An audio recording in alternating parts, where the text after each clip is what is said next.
जयति परम ज्योति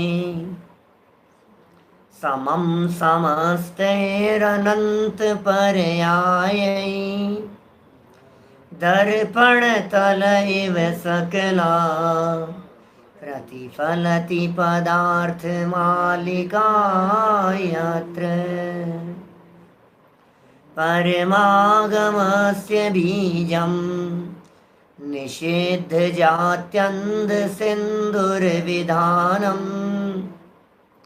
सकल नय विलसितानां विरोध मथनं नमाम्यनेकान्तम्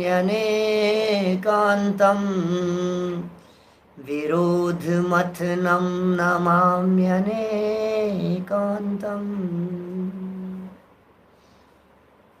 पुरुषार्थ सिद्धि उपाय नामक यह ग्रंथ है। अमृतचंद्राचार्य सत्यानुव्रत की शिक्षा दे रहे हैं और सत्य के विविध प्रयोग बतलाते हुए असत्य के निषेध की चर्चा अपेक्षित विस्तार से की जा चुकी है। असत्य, असत्य में लगने वाला पाप, असत्य, उसके प्रकार, वस्तुओं की सापेक्षता से असत्य, वचनों की सापेक्षता से असत्य। वस्तु सापेक्ष असत्य 3 प्रकार के, वचन सापेक्ष असत्य भी 3 प्रकार के, और वचन सापेक्ष असत्यों को एक ही नाम दिया, चौथे प्रकार का असत्य है। इस तरह से 4 प्रकार के असत्यों की चर्चा हुई। यदि कोई व्यक्ति हिंसक वचन कहता है तो वह भी असत्य की श्रेणी में जाता है। यदि कोई व्यक्ति गर्हित माने निंद्य वचन बोलता है तो वह भी असत्य है, और अप्रिय तो असत्य है ही। माने जो भी अप्रिय लगने वाले वचन हो उन्हें भी असत्य ही जानना समझना चाहिए। अपेक्षित विस्तार से ये सब चर्चाएं यहाँ हो चुकी हैं। नाक कान छेदने की भी चर्चा हुई, और दूसरों को आरती करने वाला, बुरा लगने वाला, खेद उत्पन्न करने वाला, वैर उत्पन्न करने वाला, शोक उत्पन्न करने वाला ऐसा कठोर वचन यदि जवान से कहा गया हो तो उसे भी असत्य ही कह करके पुकारा गया है। वह भी सब झूठ ही है। इसलिए सावधान रहना चाहिए हमारे को अपनी जवान से। जवान, लोग कहते हैं जवान फिसल जाती है साहब, जवान से निकल गया साहब, हमारी कोई गलती नहीं है। आप बहुत बड़ी गलतफहमी में हैं। जवान की पूरी जिम्मेदारी आपकी है। रसना इंद्रिय यद्यपि जड़ है, लेकिन उसके बावजूद भी रसना इंद्रिय से निकले गए प्रत्येक शब्द और प्रत्येक वाक्य आपके भावों को प्रदर्शित करता है। आपके जैसे भाव होंगे उस तरह के वचन आपके शब्दों के माध्यम से निकलेंगे। भाषा भावों को प्रदर्शित करती है, यह बात मैंने कल भी आपके बीच में कही थी। देखिए 98 श्लोक हो चुके हैं। आज 99 नंबर के श्लोक से हम बात को आगे बढ़ाते हैं। पेज नंबर है 124।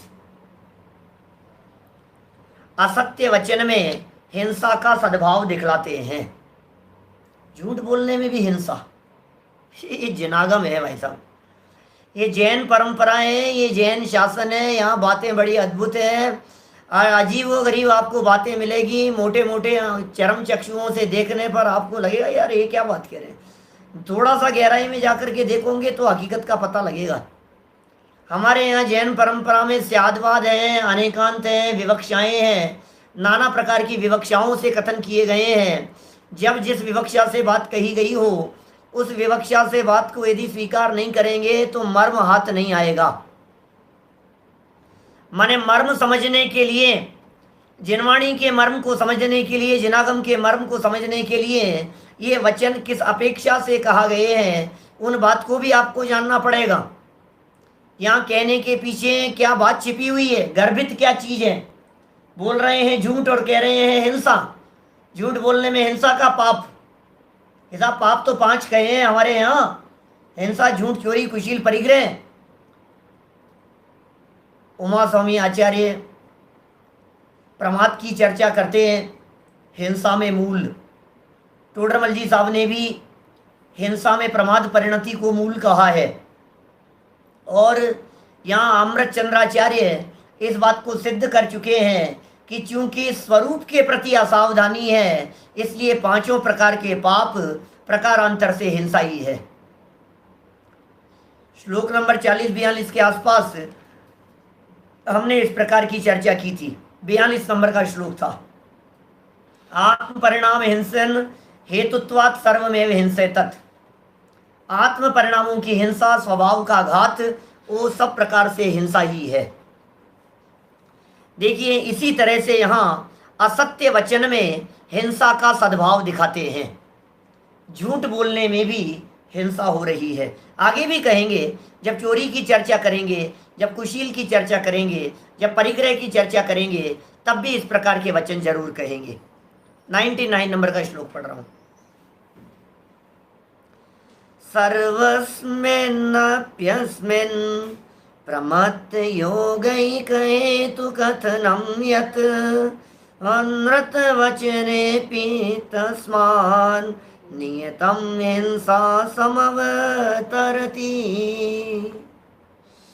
अन्वयार्थ, यत् अस्मिन्, चूंकि इन, सर्वस्मिन्नपि सभी वचनों में, प्रमत्त योगैक हेतु कथनम, प्रमाद सहित योग ही एक हेतु कहने में आया है। तस्मात् अनृत वचने, इसलिए असत्य वचन में, अपि हिंसा, भी हिंसा, नियतम समवतरति, निश्चित रूप से आती है। माने ये कह रहे हैं कि प्रमाद रूप वचन यदि कहे गए हैं तो उन प्रमाद रूप वचनों में हिंसा होगी ही होगी, क्योंकि हिंसा के लक्षणों में प्रमाद को शामिल कर दिया गया। प्रमाद की चर्चा हिंसा के साथ में इतने घुल मिल करके, जुड़ करके सामने आई थी कि यदि कोई जीव प्रमाद कर रहा है, प्रमादी है, प्रमाद में कषाय को भी शामिल करना, प्रमाद में मिथ्यात्व को भी शामिल करना, प्रमाद में विरति को भी शामिल करना। मिथ्यात्व, विरति, प्रमाद, कषाय, ये सब प्रमत्त हैं, और योगात, योग भी शामिल कर लिया उसमें। प्रमाद के योग से, प्रमाद की वजह से, एक तो हो गया प्रमत्त के योग से, तो बोले हिंसा में प्रमाद परिणति मूल होती है। जहां जहां हिंसा होगी वहां प्रमाद नियम से होगा, जहां हिंसा नहीं होगी वहां प्रमाद भी नहीं होगा। तो हिंसा और प्रमाद, इन दोनों का परस्पर में तालमेल बैठ गया, और अविनाभाव संबंध जैसा कह सकते हैं हम। जहां हिंसा है वहां प्रमाद है, जहां प्रमाद है वहां हिंसा है। अब कह रहे हैं झूठ बोलने में प्रमाद होता है कि नहीं होता है, ये बताओ आपको। झूठ बोलने में प्रमादी है या नहीं है?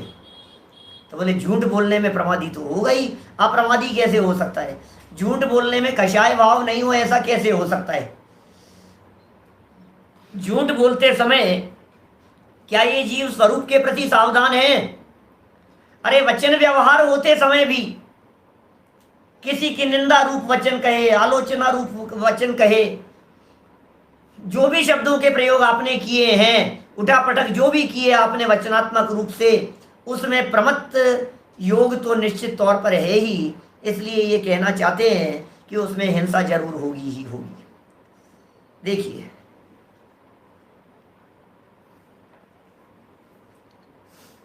टीका, यत् अस्मिन् सर्वस्मिन्नपि अनृत वचने प्रमत्त योगैक हेतु कथनम अस्ति, तस्मात् अनृत वचने हिंसा नियतम समवतरति। क्या कह रहे हैं यहां? इन सभी प्रकार के झूठ वचनों में प्रमाद योग ही कारण है। तो कितने प्रकार के झूठ वचनों में, कितने प्रकार के झूठ वचनों में प्रमाद कारण है? इन सभी प्रकार के वचनों में, झूठ वचनों में प्रमाद योग कारण है। सभी प्रकार के झूठ वचन कौन से हुए ये तो बताओ। सभी प्रकार के झूठ वचन का मतलब दूसरों को बुरा लगने वाले। सभी प्रकार के झूठ वचन का मतलब भय उत्पन्न करने वाले, खेद उत्पन्न करने वाले, वैर शोक उत्पन्न करने वाले, कलह उत्पन्न करने वाले, तकलीफ देने वाले, अनेक प्रकार के दुख उत्पन्न करने वाले।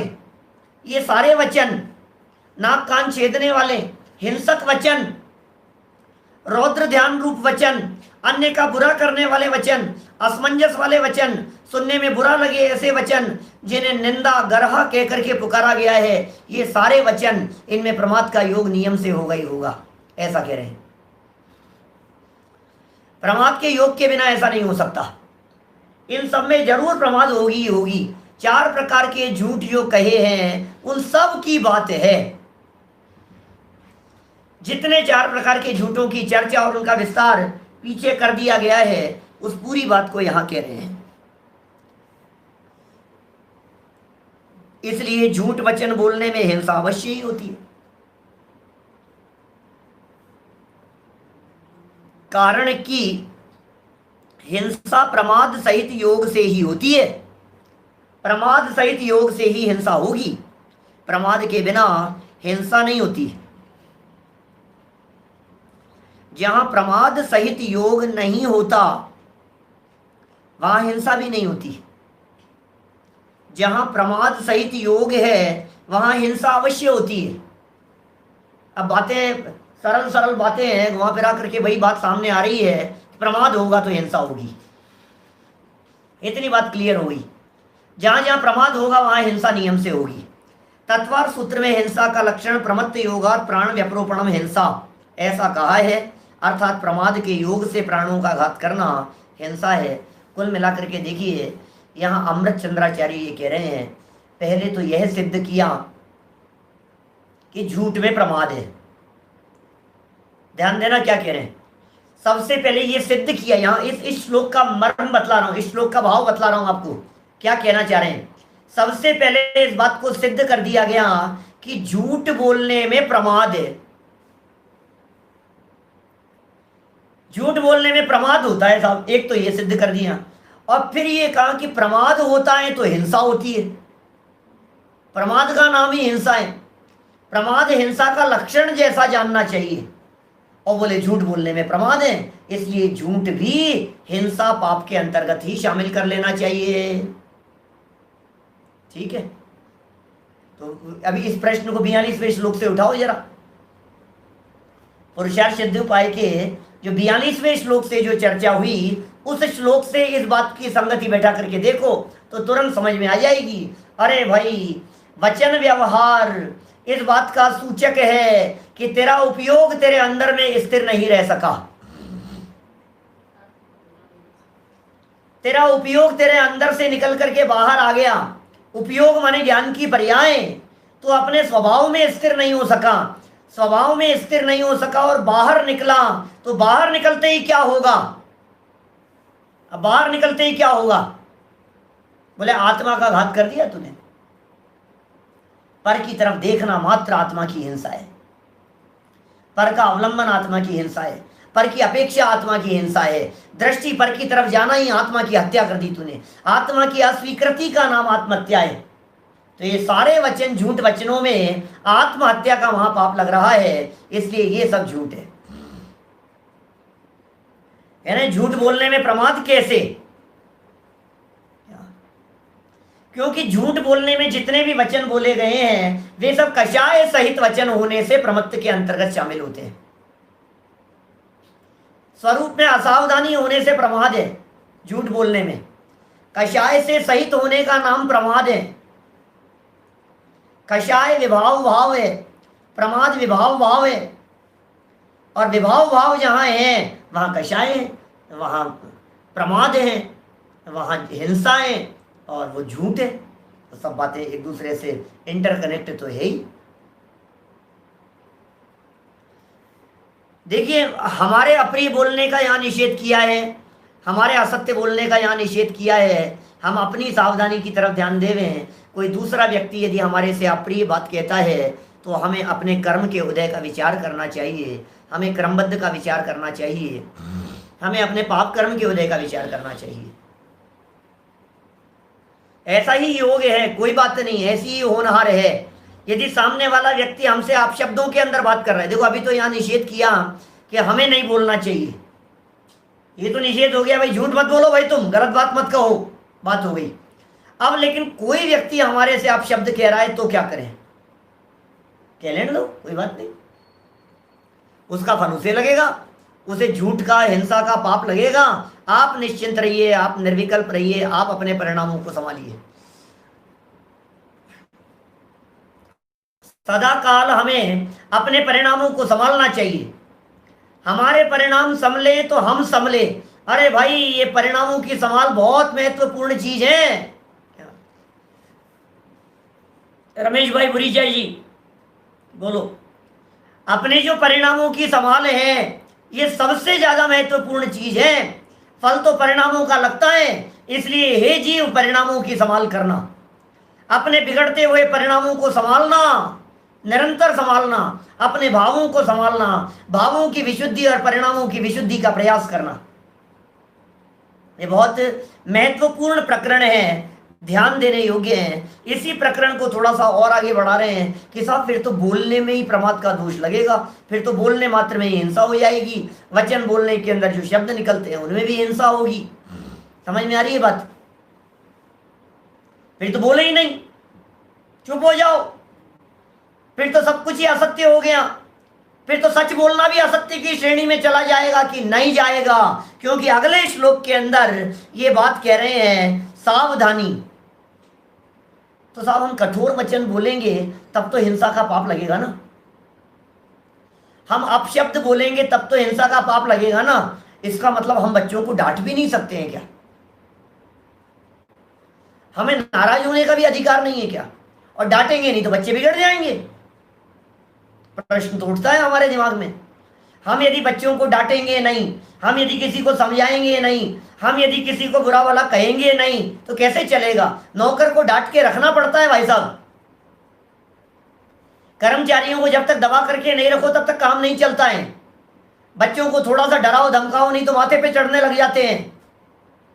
अनुशासन प्रशासन के लिए थोड़ा बहुत तो क्रोध चाहिए होता है, थोड़ा बहुत तो गुस्सा करना ही पड़ता है। ऐसी जिज्ञासाएं लोगों के चित्त में उठती हैं।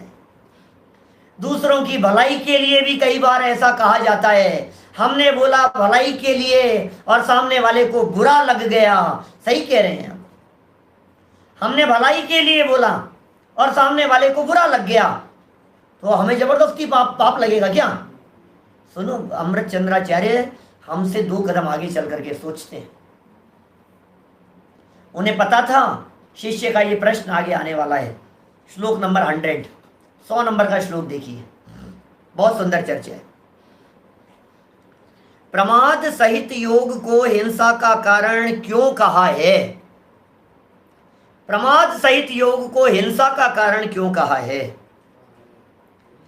हेतौ प्रमत्त योगे निर्दिष्टे सकल वितथ वचनानां हेयानुष्ठानादे अनुवदनं भवति न सत्यम्। अन्वयार्थ, सकल वितथ वचनानां, समस्त झूठ वचनों का, प्रमत्त योगे, प्रमाद सहित योग, हेतु निर्दिष्टे सती, हेतु निर्दिष्ट करने में आया होने से, हेयानुष्ठानादेह, हे उपादेय आदि अनुष्ठानों का, अनुवदनम असत्यम न भवति, कहना झूठ नहीं है। वो कितनी गजब बात कह दी है। हे उपादेय के बारे में यदि आप कोई कथन कर रहे हो वो झूठ नहीं है। बात ख्याल में आई क्या?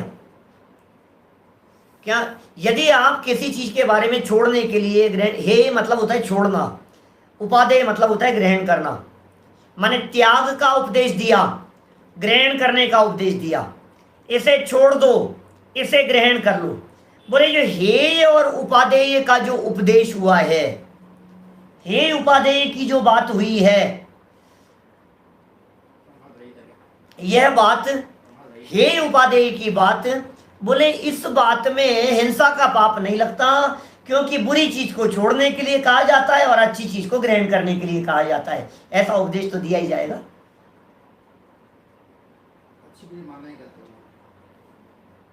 दुनिया में जिन चीजों को, अरे जिनागम में आश्रव बंद को भी तो हे कहा गया है। संवर निर्जरा को उपादेय कहा गया है, आश्रव बंध को हे कहा गया है। आश्रव बंध छोड़ने योग्य है, संवर निर्जरा अपनाने योग्य है। और भी दुनिया में जितने भी प्रकार की बातें आती हैं, ये तो परमार्थ से बात कही है हे उपादेय के संदर्भ में। अभी तो जगत में लोग समझते ही नहीं है क्या छोड़ना है और क्या ग्रहण करना है। आलू छोड़ दिए, जमीकंद छोड़ दिए, ये छोड़ दिया, वो छोड़ दिया। पहले समझो हे किसे कहते हैं, उपादेय किसे कहते हैं, कहाँ त्याग होता है, कहाँ कहाँ ग्रहण होता है। इन बातों को गहराई से समझे बिना न तो आप त्याग कर पाएंगे न आप ग्रहण कर पाएंगे। त्याग और ग्रहण की परिस्थिति इसके बिना नहीं बनती है। पर वस्तु का त्याग नहीं होता, पर वस्तु का ग्रहण नहीं होता, पर में ग्रहण त्याग की परिस्थितियां बनती नहीं है। अनादि काल से इस जीव ने आज तक पर पदार्थ का ग्रहण किया नहीं है और कभी ये जीव पर पदार्थ का त्याग कर सकता नहीं है। पर वस्तु का ग्रहण भी नहीं कर सकता, पर वस्तु का त्याग भी नहीं कर सकता है। जितना भी ग्रहण त्याग होता है, ये सारा का सारा ग्रहण त्याग हमारे यहाँ होता है, दिमाग में होता है, ज्ञान में होता है, श्रद्धान में होता है। ख्याल में आ रही है बात? देखो जरा क्या कह रहे हैं, पढ़ता हूं नीचे। ये बात तो हो गई ना, समस्त झूठ वचनों का प्रमाद सहित योग हेतु निर्दिष्ट करने में आया होने से हे उपादेय आदि अनुष्ठानों का कहना झूठ नहीं है। इसका मतलब जब कभी भी मौका पड़े, जब कभी भी आपका बोलने का प्रसंग बने, तो आप सत्य और असत्य का विचार किए बिना यथार्थ बात का प्रतिपादन कीजिए, वो सत्य ही होगा। सामने वाले को बुरा लग रहा हो तो कोई बात नहीं, लेकिन प्यार से उसे बात कह देनी चाहिए। यदि उसे सुधारने के लिए आप अकेले में कह रहे हैं तो वो अकेले में बुरा माने तो भी ठीक है। कल भी हमने इस तरह की बात कह दी थी कि इस तरह की बात कह देनी चाहिए। समूह में कहा जा रहा है, वहाँ इंटेंशन आपका उसकी निंदा करने का है, और अकेले में बात कही जा रही है, वहाँ प्रयोजन उसको सुधारने का है। ठीक है ना? देखिए चर्चा करेंगे अभी गौरव भाई। त्यागोपादान शून्यत्व आत्मा में 16 नंबर की शक्ति है। 47 शक्तियों में इन्हीं अमृत चंद्राचार्य देव ने आत्मा की 47 शक्तियों की चर्चा की है। समय सार परिशिष्ट में करेंगे चर्चा, उसकी भी आ रही है बात आगे। देखो टीका, सकल वितत वचनानाम प्रमत्त योगे हेतौ निर्दिष्टे सति हे अनुष्ठानादे अनुवदनम असत्यम न भवति।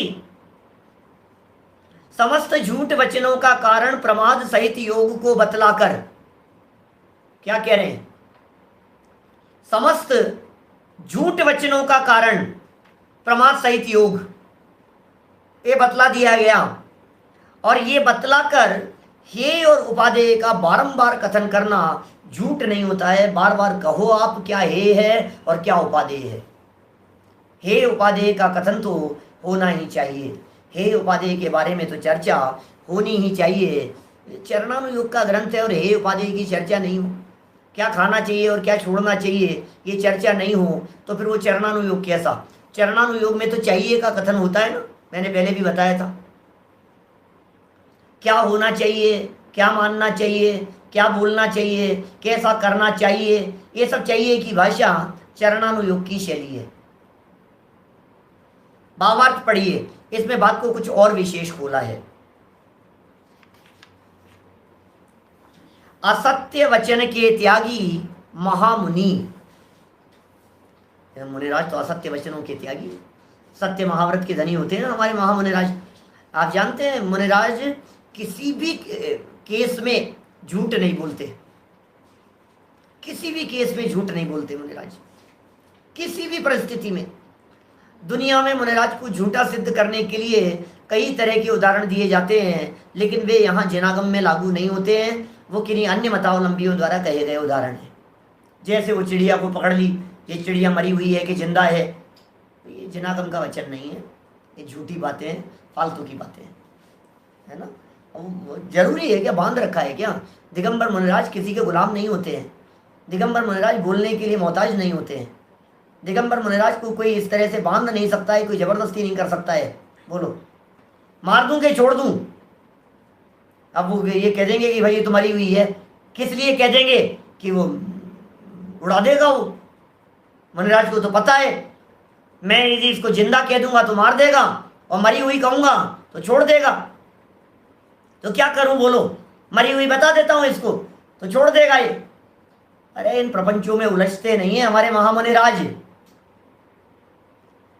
हिंसा से तो बचा लिया, लेकिन झूठ का पाप तो लग जाएगा। वो दौड़ती हुई गाय को बचाने के चक्कर में इधर की जगह इधर बता दिया, पीछे से शिकारी आ रहा था, गई थी पूर्व में बतला दी पश्चिम में। ऐसा काम हमारे महामुनिराज नहीं करते, मौन रहेंगे, मौन रहेंगे, कुछ नहीं बोलते हैं मुनिराज।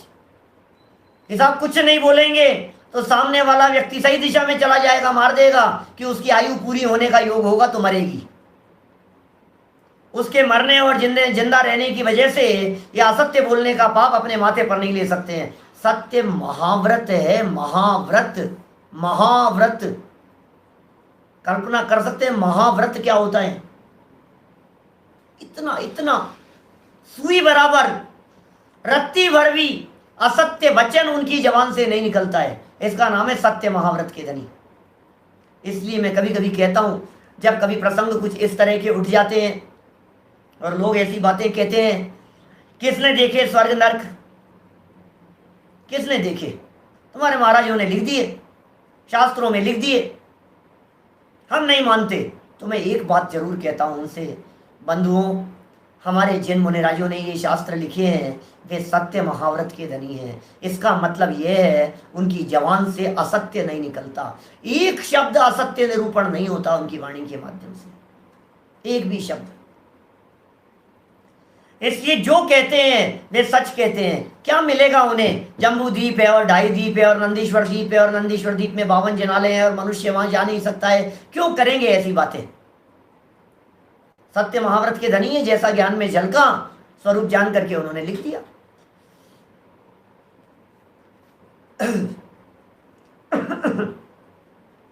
देखिए क्या कह रहे हैं,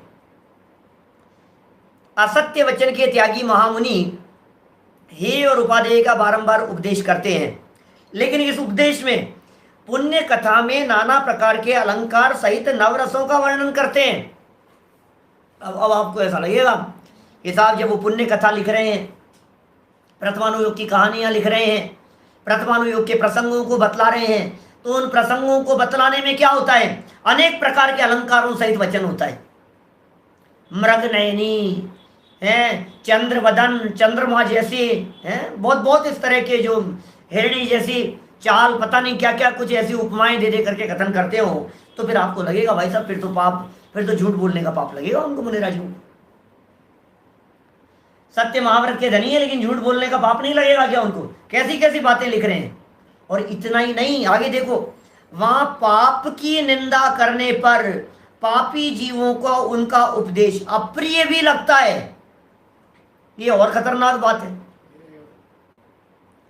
प्रथमानुयोग के कथन तो ऐसे वचनों से भरे पड़े मिलेंगे आपको। रावण की निंदा कर रहे हैं, उसकी निंदा कर रहे हैं, गजब गजब गजब की चर्चाएं। पुण्यात्मा जीवों की प्रशंसा कर रहे हैं, पापी जीवों की निंदा कर रहे हैं। नरक जाने का पात्र होगा ऐसा पापी, दुष्ट, दुरात्मन, ऐसे शब्दों के प्रयोग कर रहे हैं किसी व्यक्ति के लिए। ये सब शास्त्रों में लिखा है। तो प्रश्न उठता है हमारे दिमाग में कि पाप की निंदा करने पर पापी जीवों को उनका उपदेश अप्रिय भी लगता है, तो क्या करें बोलो? अथवा कोई जीव अपने हितैषी के लिए धर्मोपदेश देते हैं। आगे बढ़ जाएंगे, वाक्य इतने पर ही टिको, अभी रुको थोड़ा यही बात करते हैं अपन। तो बोलो, पापी की निंदा करें कि नहीं करें? पाप की निंदा करें कि नहीं करें? चोरी नहीं करने का उपदेश देवें कि नहीं देवें? क्या चोरी नहीं करने का उपदेश नहीं देवें? टोडरमल जी ने बहुत सुंदर उदाहरण दिए, 3 उदाहरण दिए, ध्यान आ गया आपको? मोक्ष मार्ग प्रकाशक ग्रंथ में दिए हैं, इस वर्ष हमने छोड़ दिया 5वां अध्याय। मोक्ष मार्ग प्रकाशक ग्रंथ के 5वें अध्याय में पेज नंबर है 138। आप लोग खोल के देख लीजिएगा, जिग्नेश भाई आप देख लेना। पेज नंबर 138 पर, 138 पेज पर मोक्ष मार्ग प्रकाशक ग्रंथ में टोडरमल जी ने 3 उदाहरण दिए हैं। बड़े गजब के उदाहरण दिए हैं। और उदाहरण क्या दिए हैं मैं देता हूं उदाहरण, 3 लाइन में बतलाता हूं तीनों की बातें। नंबर 1, कलाल की निंदा करें और शराबी को बुरा लगे। लगेगा ही। कलाल से जानते हैं कलाल क्या होता है? शराब बनाने वाले, शराब आदि बनाने वाले, शराब का व्यापार करने वाले, शराब की खरीद बेच करने वाले लोग कलाल कहलाते हैं। अब हमने शराब की निंदा की, शराब को बुरा बतलाया, शराब पीने के लिए बतलाया स्वास्थ्य के लिए हानिकारक इत्यादि बातें कहने लगे, तो उसे बुरा लगने लगा। मेरे मेरे मेरे बिजनेस के ऊपर लात मारता है ये पंडित, शराब के लिए मना कर रहा है। एक उदाहरण। दूसरा उदाहरण दिया, कुशील की निंदा की और वैश्या को बुरा लगे।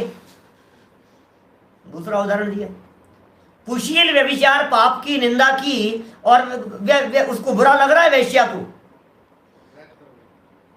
उल्लास भाई खोल लिया आपने? सेकंड पैरा है 238 पेज का, 138 पेज का, हिंदी वाली मोक्ष मार्ग प्रकाशक पुस्तक में। बोले यदि निंदा करें हम कुशील की और वैश्या को बुरा लगे। फिर तीसरा उदाहरण दिया, बोले मिलावट की निंदा करें हम, हेरा फेरी की निंदा करें और जो ठग है उसे बुरा लग जाए।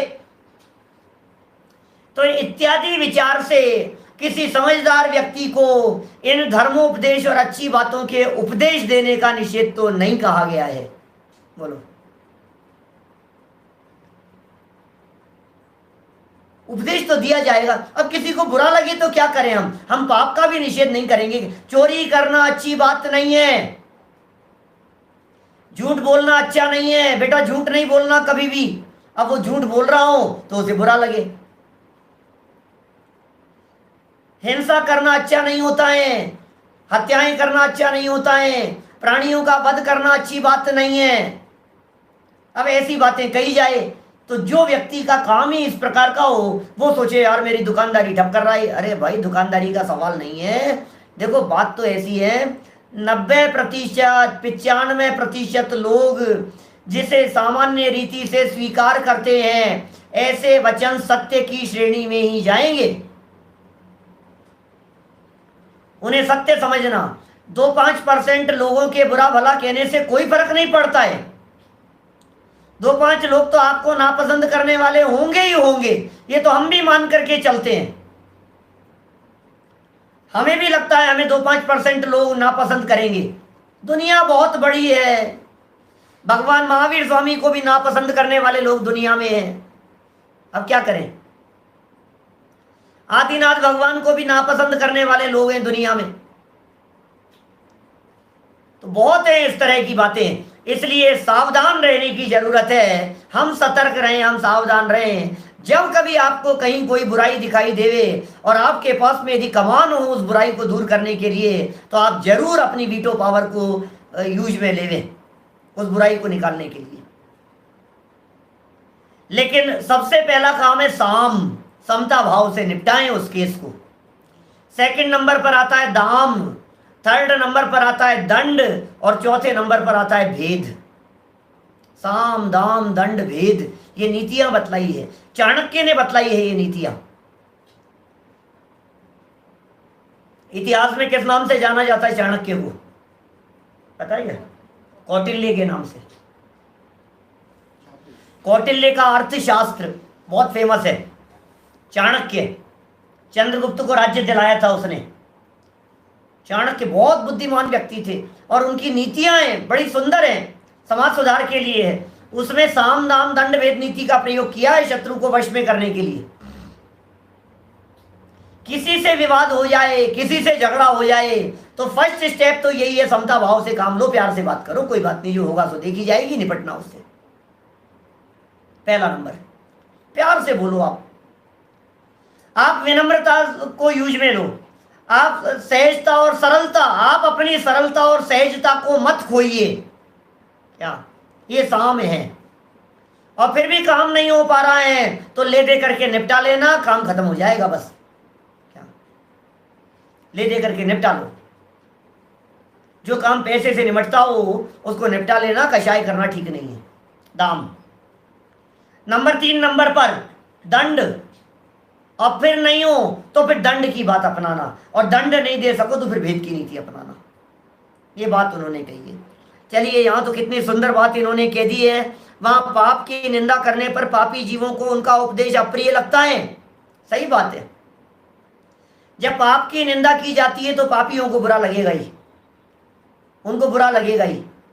हिंसा की निंदा करो, झूठ की निंदा करो, चोरी की निंदा करो, कुशील की निंदा करो, व्यभिचार की निंदा करो, मांस खाने की निंदा करो, शिकार खेलने की निंदा करो, ये जितने सप्त व्यसन कहे हैं उनकी निंदा करो, तो जो व्यक्ति उन सप्त व्यसनों में पारंगत होगा उसे तो बुरा लगेगा ही।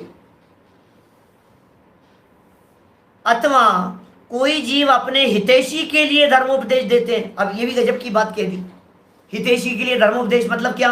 अपने बच्चों को समझाने के लिए, अपनी वाइफ को समझाने के लिए, अपने हस्बैंड को समझाने के लिए नहीं, अपने मित्र को समझाने के लिए, अपने सगे संबंधी रिश्तेदार लोगों को समझाने के लिए। समझ में आ रही है बात? हितैषी के लिए धर्मोपदेश देते हैं।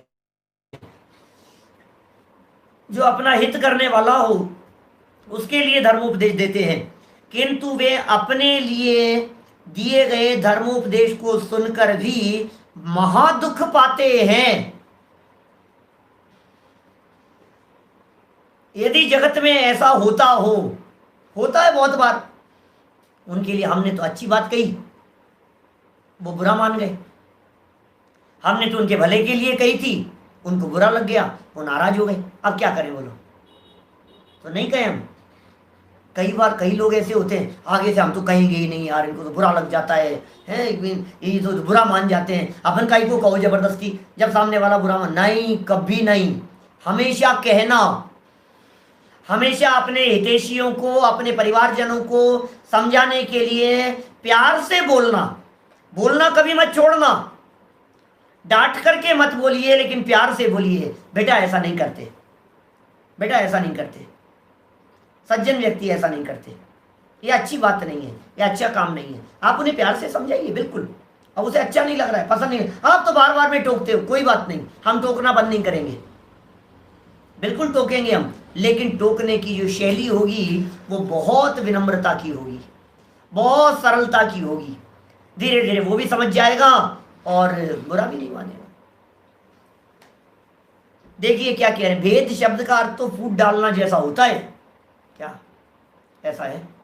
और भेद का अर्थ और क्या किया जा सकता है?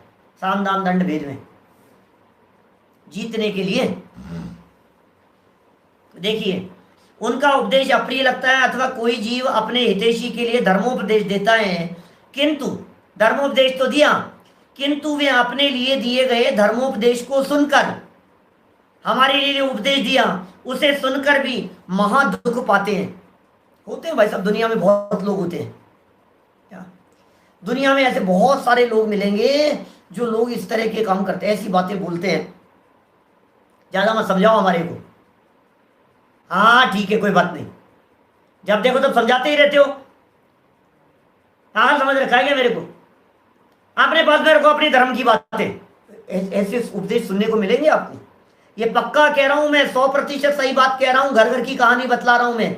घर घर में इस तरह की परिस्थितियां बनती हैं जब माता पिता थोड़ा दबाव में जाकर के बच्चों को कुछ कहते हैं, हाँ मुझे मत बतलाओ, हाँ बस अब नहीं, बहुत हो गया, अब ज्यादा मत करो बस बात। ऐसी बातें बहुत होती है, सामने से ऐसे शब्द सुनने को मिलेंगे, लेकिन फिर भी सज्जन व्यक्ति अच्छी बातों को कहना नहीं छोड़ता। ठीक है ना? माने कारण सहित समझाओ, प्यार से बतलाओ, ठीक है, समझ में आती है लोगों के। किंतु वे अपने लिए दिए गए धर्मोपदेश को सुनकर भी महादुख पाते हैं, परंतु उन आचार्यों को असत्य का दोष नहीं लगता। ये मार्मिक बात कह दी इन्होंने। आचार्यों को झूठ बोलने का पाप नहीं लगता, हमें झूठ बोलने का पाप नहीं लगता, आपको भी झूठ बोलने का पाप नहीं लगेगा, क्योंकि आपका इंटेंशन गलत नहीं है। मैंने समझ ली, कल जो बात मैंने कही थी, मैं उसी बात के समर्थन में ये बात कह रहा हूं कल जो चर्चा अपनी निंदा, आलोचना और प्रिय वचन बोलने के संदर्भ में पिछले 2 दिनों से जो चल रही है, उसी के समर्थन में बात कह रहा हूं। आपके द्वारा जो भी बात कही गई है, आपको लगेगा साहब झूठ बोलने, नहीं लगेगा, लेकिन इंटेंशन सही होना चाहिए। आपका इंटेंशन गलत है, आप सामने वाले को बेइज्जत कर रहे हो, आप सामने वाले को लज्जित कर रहे हो, सामने वाले को शर्मिंदा करने के लिए बोल रहे हो, उसको नीचे उतारने के लिए बोल रहे हो, दूसरों की निगाह में नीचे उतर जाएगा इसलिए कह रहे हो, तो इसका मतलब है आपको झूठ बोलने का पाप लगे बिना नहीं रहेगा। और यहीं आपने सुधार ली बात को, अकेले में जाकर के हमने प्यार से उसको समझा दिया, समझाने सिखाने के लिए आचार्यों ने भी समझाया है, प्रथमानुयोग में समझाया। अरे ऐसे ऐसे कठोर शब्द, यही अमृत चंद्राचार्य एक तरफ तो कह रहे हैं कठोर शब्दों का प्रयोग मत करो, और दूसरी तरफ समय सार टीका में यही अमृत चंद्राचार्य कहते हैं, हे आत्मघाती। यार क्या बोल रहे हैं ये अमृत चंद्राचार्य मिथ्या दृष्टि के लिए कह रहे हैं, हे आत्मघाती, हे दुरात्मन, हे आत्मपंसन, हे हत्यारे, पापी, ऐसे शब्दों के प्रयोग कर रहे हैं। बोलो हे दुष्ट, ऐसे शब्दों के प्रयोग करें। अमृत चंद्राचार्य स्वयं इस प्रकार के शब्दों का प्रयोग कर रहे हैं कि हाँ कर रहे हैं, समझाने के लिए कर रहे हैं, डांट लगा करके समझा रहे हैं। इन शब्दों के पीछे छिपी हुई आचार्यों की करुणा को देखो, और जब आप किसी बच्चे को या किसी दूसरे व्यक्ति को इस तरह के शब्द कहते हो तो आप अपने अंदर में छिपी हुई कुटिलता को देखो। इन्हीं शब्दों में हमारे परिणामों में कुटिलता होती है, और ऐसे ही कठोर शब्द कहने पर ज्ञानियों के हृदय में करुणा होती है। मां के हृदय में बच्चे के प्रति करुणा है। कठोर शब्द कहते हुए पिटाई कर दूंगी तेरी, एक खेच के चांटा मारूंगी, अभी इधर आया तो खेच के चांटा पड़ जाएगा तेरे। अब ये बात क्यों? अब ये जो परिणाम दिखाई दे रहा है माँ का, उस समय फोटो खींचो, वीडियो रिकॉर्डिंग करो तो ऐसे लगे डाकिनी शाकिनी भूत पिशाचिनी जैसी। क्या ऐसा लगेगा वो कितनी क्रूर है ये, और राम। और बच्चा तो शिकायत कर दे पुलिस थाने के अंदर कि माँ मेरे को मारना चाहती है, जान से मार देगी मेरे को जान का खतरा है। पुलिस थाने में जाकर के रिपोर्ट लिखवाए। बोले किससे? बोले मुझे मेरी माँ से कई बार धमकियां दी है, और यदि आपको भरोसा नहीं हो तो अगली बार रिकॉर्ड करके ले आऊंगा बात, टांगे तोड़ दूंगी तेरी। ऐसी भाषा का प्रयोग करती है। अरे भाई करुणा है माँ के हृदय में। क्या भावों का फर्क है, वचन से क्या फर्क पड़ता है? टांगे तोड़ दूंगी ऐसे वचन कहने के बावजूद भी हृदय चीर करके देखो, आपको वात्सल्य भरा हुआ नजर आएगा। अपार वात्सल्य है, और ऐसा ही वात्सल्य वाइफ का हस्बैंड के प्रति और हस्बैंड का वाइफ के प्रति भी होता है। कितनी भी कठोर भाषा का प्रयोग क्यों नहीं कर ले वे, लेकिन समझ नहीं पाते हैं। जो लोग नहीं समझ पाते हैं उनकी गृहस्थी टूट जाती है, और जो समझ लेते हैं उनकी चलती रहती है। ऐसा है। यहां तो आचार्यों के हृदय को गहराई से जानने की बात कही गई। आचार्यों को असत्य का दोष नहीं लगता। अरे मुनिराज सत्य महाव्रत के धनी, उन्हें कहां असत्य का दोष लगेगा? उन्हें असत्य का दोष नहीं लगता। महामुनिराजों को सत्य महाव्रत है उनके जीवन में, क्योंकि उनके वचन प्रमाद गर्भित नहीं है। ये मार्मिक लाइन आ गई। उन्हें पाप क्यों नहीं लग रहा है? क्योंकि उनके वचन प्रमाद गर्भित नहीं है, प्रमाद में छिपे हुए वचन नहीं है। और प्रमाद शब्द का अर्थ यहां क्या कर दिया है? ब्रैकेट में कषाय दे दिया। प्रमाद माने कषाय। मुनिराजों के अंदर में कषाय नहीं है और प्रमाद गर्भित वचन नहीं है, इसलिए मुनिराज को पाप नहीं लगेगा। आगे देखो, 2 लाइन और बची है। प्रमाद पूर्वक वचन में ही हिंसा है। यहां हिंसा सिद्ध कर रहे हैं, वापस सिद्ध कर रहे हैं। हिंसा क्यों कह दिया साहब आपने? प्रमाद के वचनों में हिंसा क्यों कह दिया? असत्य को हिंसा क्यों कह दिया? बोले प्रमाद था ना, प्रमाद था बस, इसलिए प्रमाद पूर्वक वचन में ही हिंसा है। इसलिए कहा है कि प्रमाद सहित योग से वचन बोलना वही झूठ है। यदि आपने प्रमाद सहित वचन बोला होगा तो वही झूठ है और अन्यथा नहीं है। इस तरह से ये झूठ की संपूर्ण चर्चा यहां पूरी हो चुकी है। असत्य वचनों की देखो, चैप्टर का नाम तो दिया था सत्यानुव्रत, और विवेचन पूरा किया असत्य का, नाम दिया सत्यानुव्रत, वर्णन किया असत्य का पूरा कि हाँ भाई ये असत्य का वर्णन किया है, अब आप अपनी भूमिका का विचार करना और जितना संभव हो सके उतना सत्य की नीति पर चलने का प्रयत्न करना। और आपको यदि ऐसा लगता हो अप्रिय कटुक कठोर ऐसे ऐसे सब जो असत्य के संदर्भ में कह दिया, व्यापार करते समय घर गृहस्थी के समय इस प्रकार के असत्य का त्याग नहीं हो सकता है, तो फिर आचार्य देव कहेंगे ये बातें सारी जितनी कही है महाव्रतियों के लेवल तक जाकर के कही है। तुम यदि अणुव्रती होना चाहते हो, तुम यदि गृहस्थ हो, तो अपनी भूमिका के अनुसार इन बातों का पालन कर सकते हो। इस प्रकार की बात अगले छंद में कहकर यह चैप्टर संपन्न हो जाएगा। अभी की बात को यहीं विराम देते हैं। लगभग 15 मिनट बाद 9 बजे हम शुरू करेंगे आपके बीच में आज शील व्रतेश वनति चार भावना, उसकी चर्चा 15-20 मिनट के लिए आप लोग समय का ध्यान रख करके उपस्थित होवे। अभी की बात को यहीं विराम। जनवाणी निज निधि निज में बताई यह अनंत उपकार है, उसके लिए जनवाणी माँ को वंदना शत बार है, वंदना शत बार है। 9 बार।